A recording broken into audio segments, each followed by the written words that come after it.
Сәлем, қайырлы күн. Қалдарыңыз қалай? Каналға тіркеліп, лайк басып, қоңырау белгісін бас. Бүгінгі тақырып Баян Мақсатқызы. Баян Мақсатқызы бұрынғы жұбайы Бақытбек Есентаевтың мерзімінен бұрын шартты түрде босату туралы ойын айтты. Продюсер бұған қуанышты екенін және оған шын жүректен денсаулық тілейтінін жеткізді. Бұған дейін Бақытбек Есентаевтың мерзімінен бұрын босатылу туралы Баян Мақсатқызы Инстаграм парақшасында айтқан болатын. Продюсер биылғы жылы бірнеше оқиғаға байланысты ол үшін маңызды болғанын атап өтті. Немерем дүниеге келді. Менің тұрмыстық зорлық-зомбылық туралы фильм әлемде салтанатты түрде ашылды. Міне бүгін Бақытбек Есентаевтың шартты түрде мерзімінен бұрын босатылуы белгілі болды. Баян Аягөзов айтуынша, бір ай бұрын Есентаевтың өтініші бойынша оның босатылуға қарсы еместігін растаған болатын.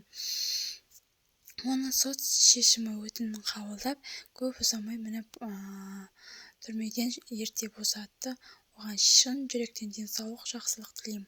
Өзім үшін, отбасым үшін